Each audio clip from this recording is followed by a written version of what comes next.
From your point of view, what are the top three mistakes people mistake, or the top three mistakes people are making that they don't even realize they're doing? The number one thing is they don't respect the audience. They do not understand that people get bored very quickly.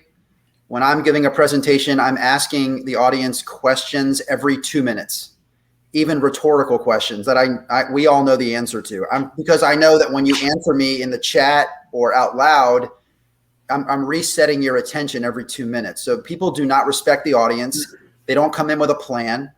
They don't know how they're going to get from point A to point B. And people just are very quickly tune out of the conversation. So the biggest thing is knowing what you want to say and making it more of a conversation than a presentation. Yeah, I'm curious. I'm sorry, Zack, to go a little deeper and asking that a question every 2 minutes. I think that's you got to be a really confident presenter in order to do that.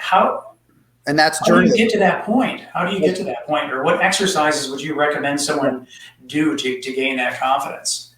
Right. So again, this is where journalism comes into play, because it's asking questions on the fly, live questions in the moment. And so one lesson that we share with schools that we work with is an exercise where students learn to talk to somebody face to face, like a classmate, and they learn to ask follow-up questions in the moment based on what the person said.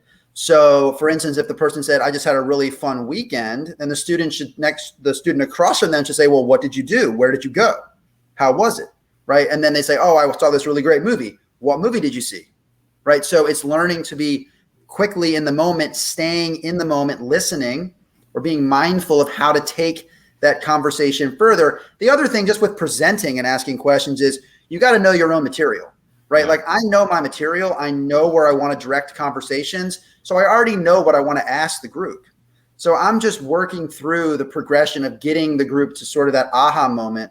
I know what I want to ask, and I'm just getting there as I go, but I'm just mindful all the time that, I'm talking too long, time to ask a question. How many of you have experienced that before, right? Raise your hand in Zoom if you've experienced that. Tell me in the chat if you've experienced that. I think even with that, Tim, something that I've done in the past, I'm sure Danny's done as well, is like, if no one responds, which by the way happens, if it's not a live crowd, like a lively crowd, you have a canned like story to tell in that situation. Right. And so you're like, okay, well, if no one's going to say anything, or if I don't get the answer that I want, guess what? We're going to talk about Peggy Sue and this story that, it swings it back in. So I think people don't do that. What's interesting about everything did you get to 3 or did you only get to 2? But somewhere there. 2.5, whatever. What I think is interesting is like, if people were to just watch news and dissect it on how can I do this from myself perspective, I think they could learn a tremendous amount. Okay, like what is this person doing on TV to get the authority of the audience? How am I watching this to keep them in? Why is this news story only 60 to 90 seconds? Why is this story not live? Why is this story kind of a national story?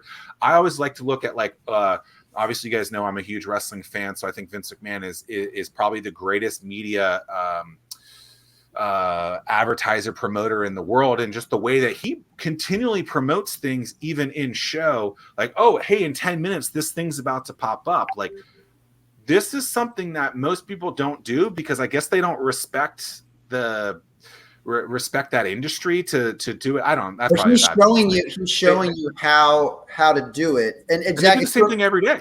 If you remember, Zach, in the Wayback Machine, everything that I'm doing, it all started with a blog, and the blog was called News to Live By.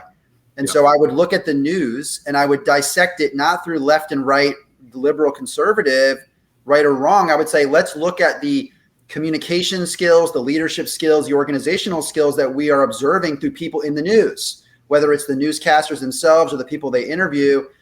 Presidential debate, I'm not focused on what they're saying. I'm focused on how they're presenting. Yeah. Right. So Did that you know was this, the whole Tim? origin. That's when it all started. Yeah. Is it your home office, socially distanced coffee shop, or your fancy, all bricked out corner office, wondering why no one can see your business and sales are all over the place? Sounds like you need a pro. That's why I developed the Anomaly Academy. Insert clever copy here. Oh, I guess I was supposed to put something else there. Oops. You can grab access to the Anomaly Academy now at zackmillersays.com/Anomaly Academy.